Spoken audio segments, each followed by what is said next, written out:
AVC and everyone streaming through YouTube, the greatest invention since I would think the fax machine. But thanks for dropping in. Tony here. Tony's LPs are us. We have the Elvis light is lit. And we have something that we got from son Sean, which is really cool. The Elvis pop with a great little, show this here. So we're going to put this on display today. And John, you got a great John Lennon. I have a few really John cool. Lennon items today. Right. So what we're going to do today, because it's Boxing Day in the UK, we're going to actually unbox another Christmas present from John. Today is actually not Boxing Day in the US. Today is the actual unboxing day of all the people who got their vinyl on Christmas. They unbox them on December 26th. And a lot of them, like me, they unbox them on YouTube. Here's another unboxing. Now, the reason we're doing this is because I did not get this. John was nice enough to get me one. I had to get him and one. I did not know that they were UV etched sides. These are laser etched, UV etched, translucent vinyl of the 50th anniversary edition of Pink Floyd's Dark Side of the Moon. And this is absolutely beautiful, beautiful packaging. The famous Prism. And this is the latest mix, the mix for the 50th anniversary, which he does not have. I think originally the 50th was only available in the box set. In the box set that you have. We unboxed that. That we unboxed, yes. John had. I didn't want to spend it because and then yesterday at Christmas he kind of hinted, like he asked me how many copies of Dark Side of the Moon do I have. Yeah, I hinted on several Pink Floyd items. Now this is a slip case, so you have to open it on both sides because the album slips out. So you want to keep the shrink wrap on, and you want to slip the album through. It's a slip case. It's a slip case, yes. I did not know that. That's why. What I do is, if you watch my video on preserving your shrink wrap, I actually somehow will retain my shrink wrap. I always keep my shrink wrap. The fallacy that shrink wraps warps records, is that a fallacy? If the records are stored properly, it won't affect it. But if the records are stored laying flat with shrink wrap, the shrink wrap's going to bend. And I have bought albums like that at yard sales. They have to be stored vertically. They won't warp, and they have to be stored in a cool, dry place. So what we do is we pull this down, and I will use this shrink wrap again.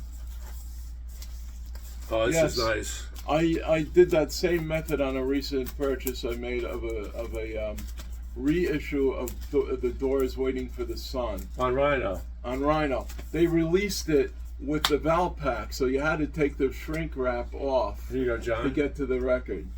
And as you can see, we have a perfectly.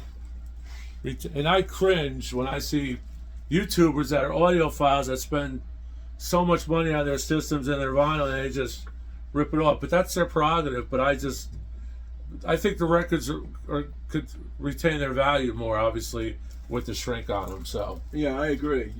Try to retain the shrink wherever possible.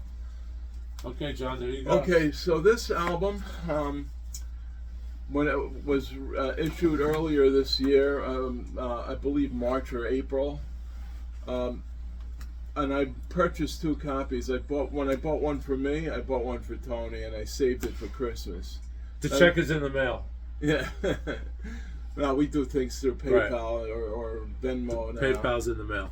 Anyway, this album has a slipcase. Okay, I will. I thought this was an alternate cover at first, but then I found out it just slides right off. Wow.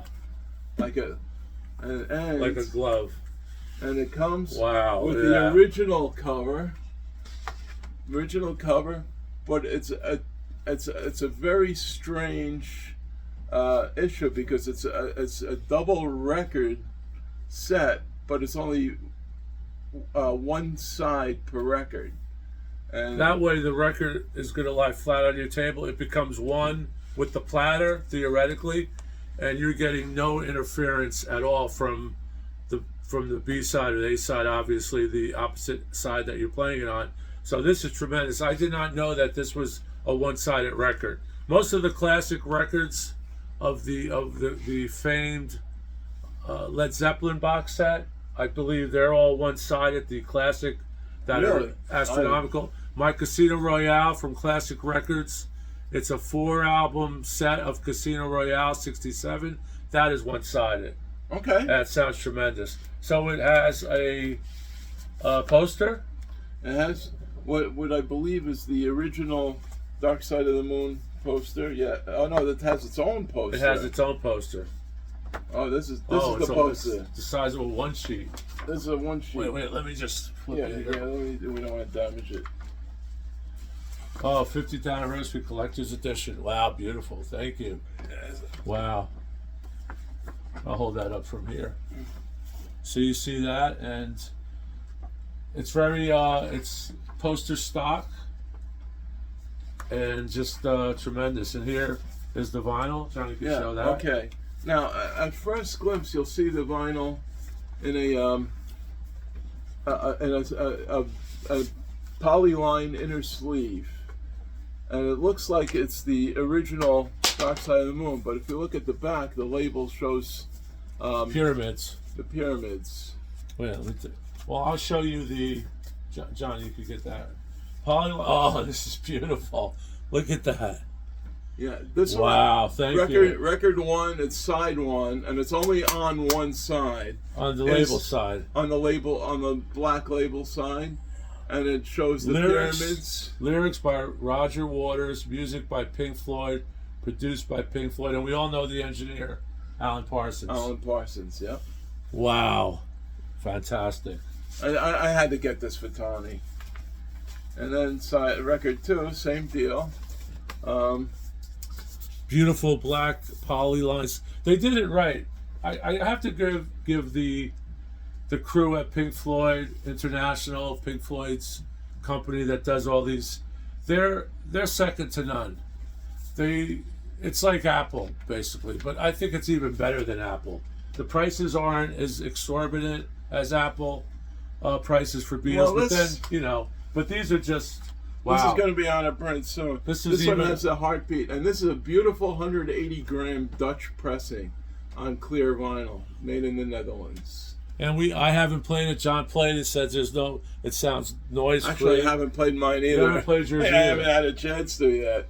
There it is. But I had to have this, and it's going to be out of print real fast because they didn't only press a few. Well, let me of ask you these. this, John. When did you first get into the Floyd? You were into the Floyd before I was. Well, like you have I an older mentioned, brother. my older brother had Dark Side of the Moon when it came out in 1973. It was in college. Well, that was my introduction to Pink Floyd, and then Ummagumma too, though. Well, Ummagumma was before. No. Yeah, Ummagumma was before. But what happened was WLIR every Thursday night, and NEW also. They played albums every Thursday night. I had a cassette recorder, and in 1975, when Wish You Were Here came out, like I mentioned in an earlier video, I recorded Wish You Were Here, and I was blown away, and that's what got me into the Floyd. Same thing in '75. Yeah, but you went back 77. and explored their soundtracks. I'm saying I had to explored over the over years the through college years, right. era. I Right. built up my Floyd collection. Right, but this is just. We're very fortunate, like John said, we are in another golden age of vinyl. They're reissuing everything. Even an obscure album called Tough Darts, that came out in 1978. Right. A company in the Netherlands pressed 750 copies on red vinyl. And I never thought that would ever get reissued because I guess it wasn't as obscure as I thought. Tell me a number you have. Mine, out of 750, my number is 0000006. Wow. And yours is what? 12. It's 32. It's a low number. It's a low number. Yeah, it's 32 right. or They're something. random. It's like when you do a Rhino, you could order Rhino High Fidelity series, the number series. First hour, you may get number 5,000. You could order it 3 weeks later, you may get number 009. So there's no, it's random, and that's the way it should be, because you can't really think that these record companies are going to hold the numbers per order. It's just too complicated. So, but what I was saying was about the golden era. I mentioned before, a lot of these records that I have here, I'm just going to pull one off because we just pulled a random guacamole pick, and here we have this Transvision Vamp, which I just pulled out because I bought this at a record vendor in a mall that was going out of business. I probably got this for $1. It's just amazing. But I was saying, we were in the golden era when John went to that bookstore and found that 45 picture sleeve. But I should have specified we were in the golden era of used vinyl. That is true. Now we're in the golden era of the reissue. Of the reissue. And the new vinyl. So A there lot you of have good it. new vinyl stuff. It's heavy, 180 gram, quiet, press all over the world. You'll get a lot of stuff, a lot of U.S. pressings, a lot of Canadian pressings, Dutch pressings, German pressings, French pressings, Italian pressings. You don't know what you're going to get when you buy it, though, Right. because when they press it for the whole world. Right. So you order, let's say, the Clash Combat Rock green vinyl. You're going to find out you're going to get an Italian pressing of that. Yeah. Because they press it for Right. If you're going you don't know what you're going to get if when you're going, you order it you know, online. obviously if you're going through a distributor or a manufacturer like Rhino or Chad's company or MoFi.